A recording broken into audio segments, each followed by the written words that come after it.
성도 여러분 안녕하십니까? 오늘 함께 묵상할 말씀은 마태복음 27장의 내용입니다. 예수님께서 십자가에 달려서 돌아가셨습니다. 유대인들은 약속된 메시아가 이 땅에 오셨음에도 예수님을 알아볼 능력이 없었습니다. 그들은 예수님을 믿을 만한 안목을 가지고 있지도 못했고 단지 예수님의 등장으로 인해서 자기들의 위선이 드러나고 자신들의 영향력이 줄어드는 것이 싫었습니다. 사람들이 복음을 받아들임으로 인해서 유대의 지도자들은 자기들의 생활에 변화가 일어나는 것을 싫어했습니다. 그들이 예수님을 죽이는 것은 자신들이 할 수 있는 최선의 선택이었으며 예수님이 사라짐으로 모든 것이 제자리에 돌아올 수 있을 것이라고 생각했습니다. 그들은 예수님과 관련된 모든 것에 눈을 감고 싶었습니다. 바리새인들은 예수님께서 돌아가신 것을 확인했을 때 기뻐했습니다. 그러나 마지막까지 안심할 수 없었습니다. 바리새인들은 부활을 믿는 사람들이었고 예수님께서 부활하실 것을 약속하셨던 것을 기억했기 때문입니다. 그래서 바리새인들은 다음과 같이 행동을 합니다. 62절부터의 말씀입니다. 그 이튿날은 준비일 다음 날이라. 대제사장들과 바리새인들이 함께 빌라도에게 모여 이르되, 주여, 저 속이던 자가 살아있을 때에 말하되 내가 사흘 후에 다시 살아나리라 한 것을 우리가 기억하노니 그러므로 명령하여 그 무덤을 사흘까지 굳게 지키게 하소서. 그의 제자들이 와서 시체를 도둑질하여 가고 백성에게 말하되 그가 죽은 자 가운데서 살아났다 하면 후의 속임이 전보다 더 클까 하나이다. 빌라도가 이르되, 너희에게 경비병이 있으니 가서 힘대로 굳게 지키라. 그들이 경비병과 함께 가서 돌을 인봉하고 무덤을 굳게 지키니라. 그들은 준비일 다음 날인 안식일이 되었음에도 빌라도를 찾아갔습니다. 안식일에 사람을 살리는 예수님의 이적조차도 안식일을 더럽힌다며 불편하게 생각하는 유대인들이 그 안식일에 빌라도를 찾아간 것입니다. 바리새인들은 그만큼 절박했습니다. 그들은 혹시라도 예수님을 믿는 사람들이 늘어날까봐 두려웠던 것입니다.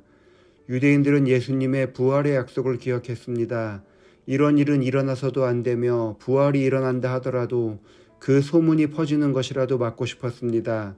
그들은 군사들을 시켜서 무덤 문을 막게 했습니다. 사람이 할 수 있는 모든 조치를 취한 것입니다. 빌라도 역시 그들의 제안이 타당하다고 생각되어져서 그들의 요구를 들어주었습니다. 경비병을 불러 무덤으로 보내고 힘을 다하여 무덤을 지키라고 명령하였습니다. 제사장들과 바리새인들은 경비병과 함께 무덤으로 갔습니다. 안식일에 로마의 궁정을 찾아간 것으로도 모자라서 부정하다고 생각되는 무덤까지 찾아간 것입니다. 순수한 신앙을 버리고 타락해버린 사람의 조급함과 어리석음이 여기에 등장합니다. 바리새인들은 자신의 입장에 급박한 상황이 되면 그들이 갖고 있는 신앙의 원칙을 얼마나 쉽게 포기하고 버리는 사람인지를 다시 한번 보여줍니다. 그러나 아무리 최선을 다한다 하더라도 사람의 노력이 얼마나 무의미합니까? 이들은 예수님의 부활을 막지 못했습니다. 이들의 노력과 무관하게 예수님께서는 약속대로 부활하셨습니다. 이들은 자기들이 할 수 있는 모든 노력을 통해서 하나님의 일을 막으려고 하였습니다. 당시 가장 강한 로마 군대를 불러다가 무덤 앞에 세웠습니다. 그러나 이러한 시도는 사람의 노력으로 하나님의 일을 막으려는 시도가 얼마나 부질없는 일인지를 더 잘 보여주게 되었습니다. 예수님의 부활로 인해서 그 부활을 막으려는 시도가 의미가 없음을 보여주게 된 것입니다. 오히려 부활을 막으려는 사람들의 시도가 하나님 살아계심에 대한 더 큰 증거로 남게 되었습니다. 대제사장이 예수님의 말씀을 틀어막으려고 했던 시도가 오히려 예수님의 부활에 확실한 증거가 된 것입니다. 사람은 하나님의 뜻을 막을 수 없습니다. 시편 2편 4절은 다음과 같이 이야기합니다. 하늘에 계신 이가 웃으시며 주께서 그들을 비웃으시리로다. 사람의 지혜는 하늘의 뜻을 이길 수 없습니다. 가장 똑똑하다는 유대인들의 계획조차도 얼마나 허무한 것인지를 하나님께서 보여주셨습니다. 사람이 정말 지혜롭다면 하나님의 뜻과 조화를 이루려고 할 것입니다. 현명한 사람은 자신의 모든 계획을 하나님의 뜻과 계획에 맞춰서 순종하는 사람들이 되어야 할 것입니다. 그렇다면 우리는 어떤 인생을 살아야 하겠습니까? 하나님의 뜻과 계획을 알아가는 성도들이 되어야 합니다.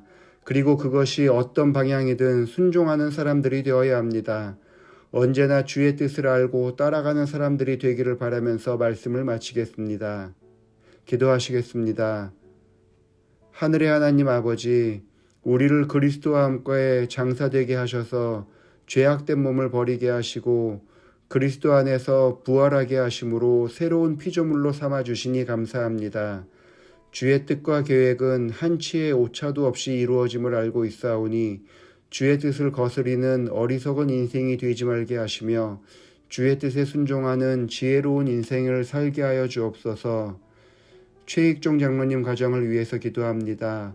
엄기경 집사님과 함께 하나님의 백성으로 불러주시되 단순히 구원받을 자로 불러주신 것이 아니라 하나님의 기관의 선한 일꾼으로 역할을 감당하도록 불러주셔서 감사합니다. 이제 기관에서의 모든 봉사를 마치고 하나님의 은혜를 계수하는 입장에 거하게 하셨으니 지난 날을 돌아볼 때마다 베풀어 주신 은혜를 더 많이 감사하게 하여 주시고 그런 감사함을 지원, 지선, 지현 세 딸이 공감하게 하셔서 아버지의 믿음과 어머니의 신앙을 잘 배워나가게 하여 주옵소서.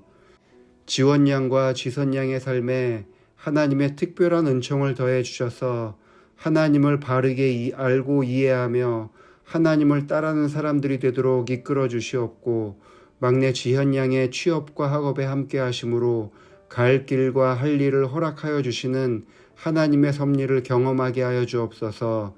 예수님의 이름으로 기도합니다. 아멘.